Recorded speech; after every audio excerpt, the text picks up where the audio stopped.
Hello, everyone. Again, this is Johnny Farias, and I want to thank all the viewers for tuning in. Today, I have a special guest for me because it is very hard to get this man on camera to come and sit down. So I'm glad he's here. His name is Manuel Ernesto Gutierrez. How you doing, Manny?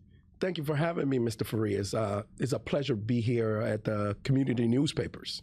Yes. Well, thank you again for being here. And today, I want to discuss with you because I just recently found out that you are running for community council. Yes, I am. And which is, for those that don't know, the community council has a lot to do with the zoning board. But I want Manny to explain a little more on in his own words. But first, what made you run? Well, before that, Mr. Farias, because I think we need to start from the beginning. And I think many people don't do this. I want to thank Vilma Esther Gutierrez. Your mom. My mom. Luis Ernesto Gutierrez, my dad.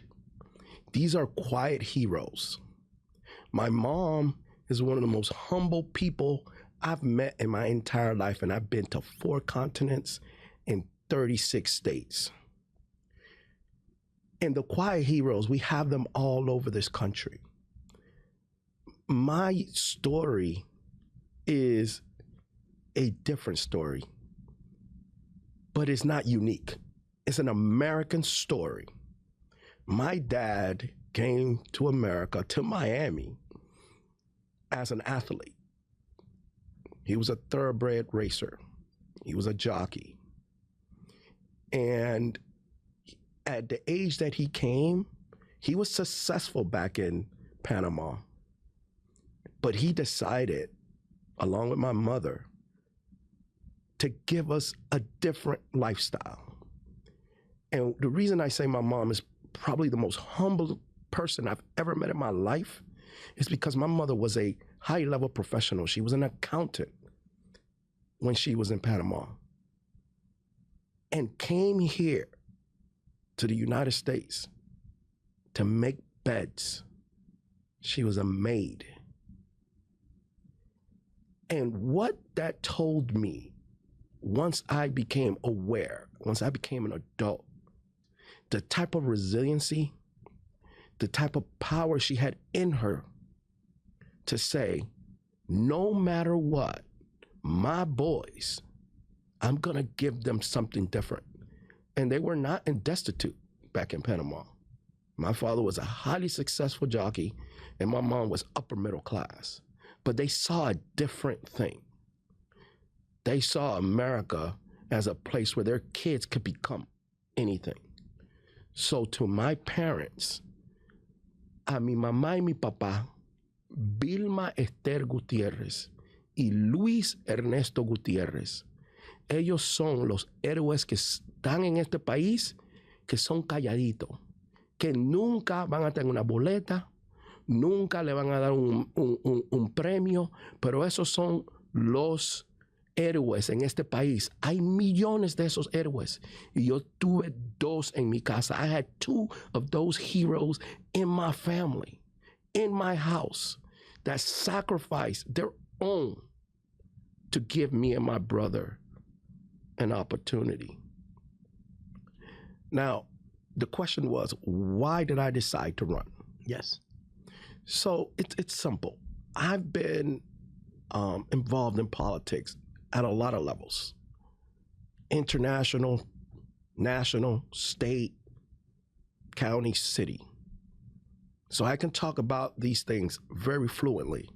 But the one thing, Mr. Farias, that is plaguing us as Floridians, as plaguing us as citizens of Miami-Dade, that are plaguing us in South Dade, where I will represent, it's housing.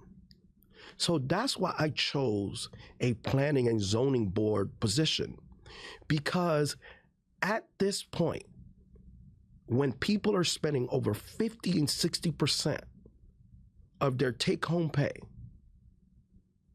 to live, we have a problem. So that's why I chose this.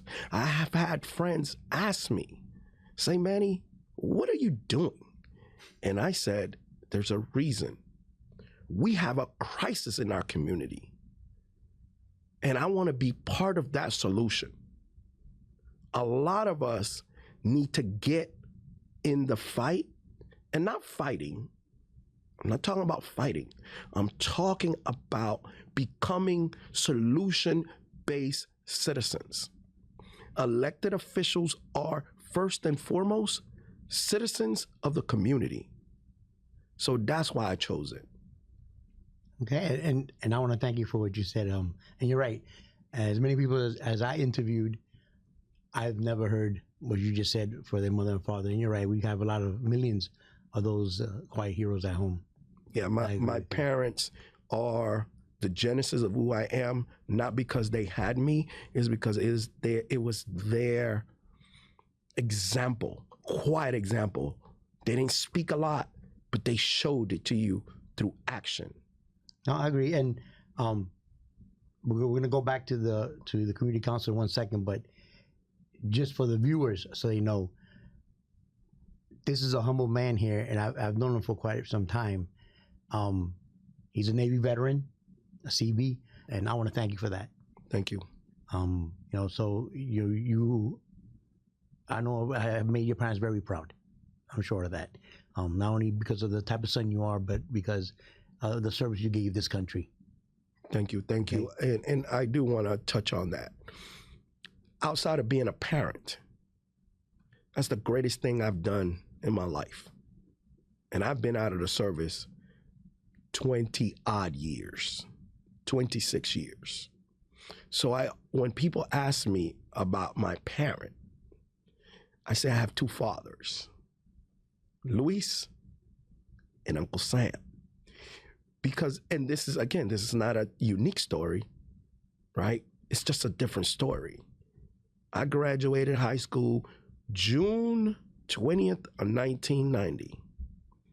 And I went to boot camp on June 24th, 1990, 4 days after graduation.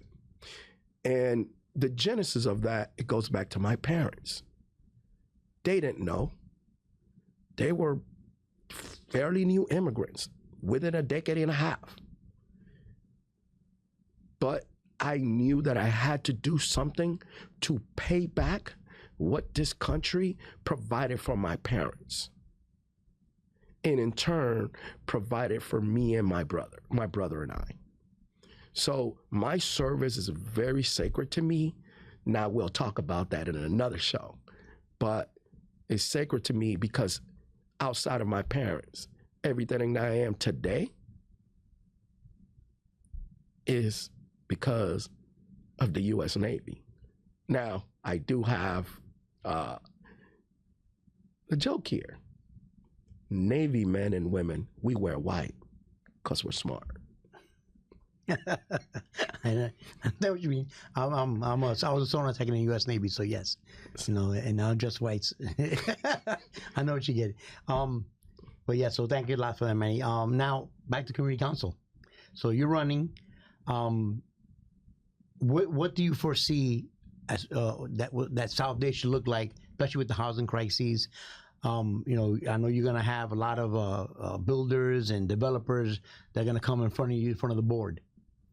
How do you feel about the community building and where should they build, and give me your insight on how you see the future of South Dade? Okay, I'm definitely going to answer that, but I want to give the community newspapers viewers a little bit more about me. Okay. I'm a proud Opalakan from Opalaka. I went to Brentwood Elementary in Carroll City, which now is Miami Gardens, which is about 2 miles from what we call now Hard Rock Stadium. When I went there was no stadium. And then I went to, it was not a middle school. We used to call them junior highs. North Dade Junior High at Bunch Park. For those in the north end of the county know what Bunch Park is. That's where I went to middle school. And then in high school, I went to North Miami High, a pioneer, a proud pioneer. I do want to thank the school board and the city of North Miami for building the palatial thing we have there, unlike what I had. but I loved the place. Now to your question. Okay. We have to look as elected leaders as win-win propositions. If we start from that place, communities would be better. So we have a crisis. Win-win proposition here is developers get to do what they do, and communities get to have the proper housing that they deserve at an affordable rate. Now, we can have a 10-hour conversation of what affordability is, but that is where I come from. That is where I start from. Because, again, without the people that build what we need, we can't get to the place that we need to be. And again, matter of fact, yesterday I was driving around the district, and I was surprised. I mean, I live here. I live in the community, and some of the development that I saw, maybe a quarter mile or a half a mile from the busway, was impressive. And let me explain to you why. Because it was not cookie cutter. You had some places that looked like they were probably 700 square feet. Some of them looked like they had 1,500 square feet. Some of them looked a little more luxurious. Some looked a little less. They all looked nice, but it looked like it's supposed to look. A mixed area where people can live comfortably, where people have a nice place to live, right? But there are differences. And I was amazed at this little area. Matter of fact, Miami Ribs off of, I think it's 296 and US 1. So you're plugging them. Miami Ribs, they're beautiful. They are new, they moved from Chrome, they're there. So I come from that place, right? And I think if we do that, right, we can build more of those things, right, in an effective way.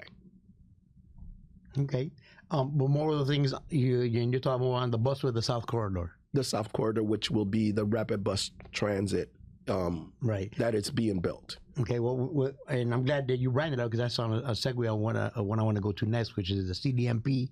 For those that don't know what a CDMP is, it's the Comprehensive Master Development Plan. There you go. Yes. The busway, when they approved the busway, they started approving a lot of those apartment buildings going up along that South Corridor for buffers to the neighborhoods. And you like, obviously you said you like it because it's shown, different type of construction, and and it's helping the community. How far do you think we should allow that to go? And there's people that are going to disagree with you on having those there, and there's people that are going to agree with you. When you have this type of mixed, you're on the board, how would you handle that? So first, if you're a good elected leader, you must explain your thoughts to the community that agrees you and disagrees with you. If you can't do that, I think you need to cede your place at the table. So think about why it is a good idea. This is not a Miami-Dade idea. This is 100 years, 200 years of things that have happened in other places, like in the Northeast. You put the mass transportation around living spaces. This is not some concoction that the county created. Now, we're about 20 years too late, but better never than never, right? Gotcha. So if you think about why is it a good idea, it's because me and you, we're not going to get out of our cars. We're already middle-aged human beings. We're not getting out of our cars. What mass transportation next to living and working spaces is supposed to do is change the future of how the next generation moves around. My daughter is going to turn, youngest daughter is going to turn 16 in a few days. Okay? They are almost at the edge where she is not going to get out of the car. So what we're doing, and then you have the corridor that's going to the north, and there's a corridor going to go to FIU and maybe one to the beach. But the reason it's a good idea is because you're changing the way people move in the next generation, right? Then you'll have a certain amount of folks that will, of our age group, that will change. But what you're doing is, number one, think about economics. If you don't have to drive your car to downtown Miami or Brickell or North Miami or wherever else in the north end of the county to go to work, number one, less tolls, that's money in your pocket. Less gas, that's money in your pocket. Less maintenance on the car, that is a boatload of money in your pocket. Okay? So it's not just changing people's habits, it's also an economic issue. I saw a study not too long ago that said people are spending years out of their life on the road because it takes you an hour and a half to get to work, an hour and a half to get back. By the time you get back, it's 7 o'clock, 8 o'clock. Feed the kids, watch a show, go back to sleep. Like, you're losing quality of life, money, and actual time on earth. No, yeah. In fact, I think I saw more or less might have been the same study that actually said that they spend out of the year 22 full days in their vehicle. And that's averaging if you only travel 2 hours a day, 1 hour to work, 1 hour back, which we know as Miamians that you can spend up to 2 hours in your car. So that's 22 days, 2 full days, 24 hours of full days that you're losing. You can't get back. You're right. In our great metropolis, that's more like 4 hours a day. Yeah. And one other thing that also helps is the time you spend in your car, you're back. So that could be money in your pocket, not having to go to a chiropractor. Because there's times that I get out of that car and I'm all bent up and trying to get out. Well, we could talk about traffic in South Florida another day for another elected show. Official. You bring that elected official here. I'm about zoning and planning. Okay. And for the record, I'm just now getting into my middle ages. Okay, buddy? Okay, if that's what we're telling each other. So we talked about the corridor. What other plans do you have as a community councilman? You know, besides sitting on the board and listening to things that are the new projects that are coming up that want to be built and additions and housing. What other things do you have planned? So that is a fantastic question, because I know a guy that took his community council seat and served the community outside of that peer view. Now, it is in how the community council was created by the county. It says, I can't say it exactly, but it says something to the effect is that you're an advisor to the Board of County Commissioners on planning and zoning, police, fire, transportation. When you give me the opportunity to serve you in Community Council 14144, believe me, and my number is on the bottom scroll. Believe me that I'm going to be an advocate for you on all of these issues, because that is exactly one of the things that the county commission requested from us. Now, I know the follow-up question, but being an advocate is not easy. If you don't want to be a strong advocate, cede your place at the dais before you get on it. I agree. Another thing that's on there, because I'm pretty familiar with the community council, Okay. as you're aware, is they would like you to submit a budget on what items you might need in your community. And I believe it's the same council person that you're talking about that actually was able to get a wheelchair swing in a park. So this is my point. That is my point, right? We vote on zoning and planning, but we also have communities looking at us for other things. And this is now to the viewers of the community newspapers, talking to you. We, as elected officials, which I will be, need to educate our constituents on what we do. What we do. Because sometimes they're so confused that the first elected official that is in the community, and they see him all the time, and they hear from him all the time, they ask you for all kinds of things. Medicare, Medicaid, all kinds of things, Potholes. right? Well, potholes are our peer view, though. So in Community Council 14144, we're going to have the best roads in the county, believe me. Now, the reason I say elected officials need to educate their constituents is because when a constituent says to me, that's down the street from me, say, Manny, listen, I da-da-da-da-da-da, and that is not in my peer view, right?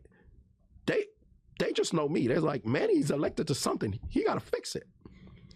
So when I talk about advocating, right, you need to make sure that you create something that you can get those things done. Have great relationships with all the other elected officials that you have in your area and outside of your area. Because again, the Board of County Commissioners, the Miami-Dade Board of County Commissioners are 12 people. So your 13, I'm sorry. I'm sorry, it's 13. I was thinking about something else. So those 13, although you have a commissioner, a county commissioner, that person is a single human being. He or she needs 7 other people to agree with them to get you what you need for the community. So building those relationships and creating, yes, a budget for that. Believe me, that'd be the first thing, because I've seen a few things in my community that's going to be top of mind. That's what it's starting to get to know. Can I give you one? What? Potholes. And people's like, Manny, what are you talking about? No, potholes. There are some potholes that are almost resemble some of the war-torn areas that I served in overseas.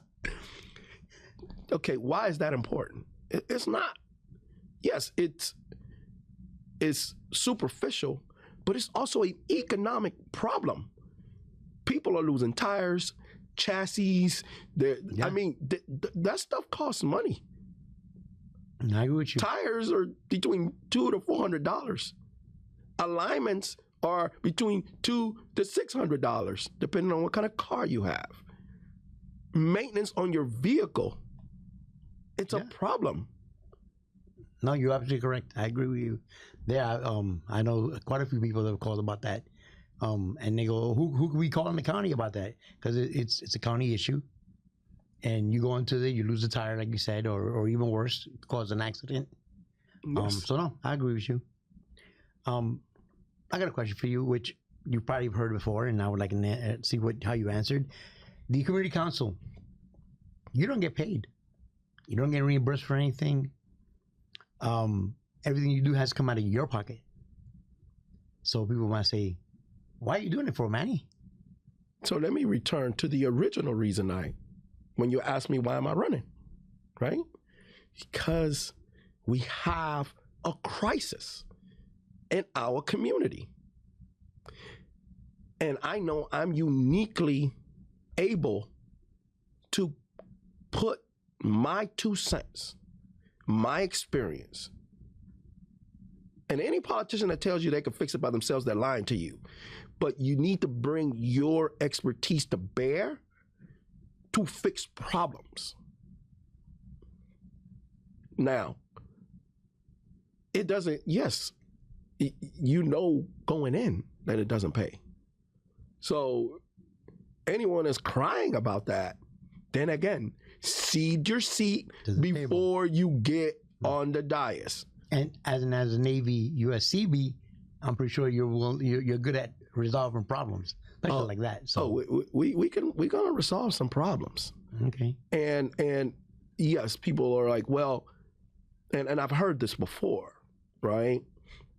Well, that doesn't allow normal, regular citizens to serve. And to a certain extent, that is true. The question you got to ask yourself, and the reason I got involved in politics over a decade ago is because I asked myself a question. Do I want to leave my community better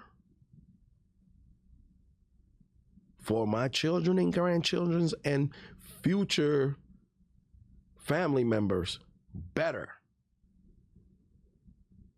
I lived in Miami-Dade in the 80s. For those of us that are natives, listen, you can say a lot about some of the politicians of the past 40 years, and they all haven't done the best thing. But I was here when we were having 2,000 murders a year. There's a famous article said something to the effect, loss of paradise. Today, we still have problems. But since we're middle-aged and we've been around a little longer, we see the difference. So change can come with decisions. Change can come within communities. So the question is, do you want to live a place for the next generation better than you found it? Very well said. Well, we're down to 1 minute and 30 seconds. I just want to say, August 20th is the primary election. Yes. I wanted to make sure that tell your neighbors, grab your family, come out to vote. It's a responsibility, it's a duty.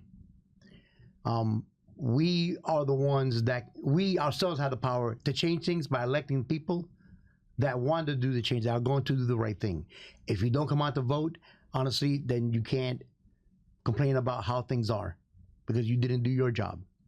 You want elected officials to do their job, you have to do yours. Come out to vote. August 20th is the primary. Look up the candidates, see what they're about. Every once in a while I do bring up candidates on this show to talk about what they plan to do.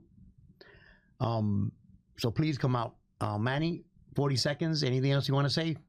Well, thank you for the community newspapers and yourself for bringing me on to talk to the community. Elections August 20th. Early voting starts August 8th in Miami-Dade. Go to miamidade.gov/elections. You can find out more information there. I am your candidate for Miami-Dade Community Council 114-144. If you need to get in contact with me, my number is 786-973-9067, 786-973-9067. I want to serve you. I want to serve you. But it's not, I want to be your elected politician. I want to serve you. And again, thank you again for having me. Thank you, everyone. Thank you, Community Council. Thank you for reading the newspaper, for having us here also. Again, viewers, be safe. See you next week.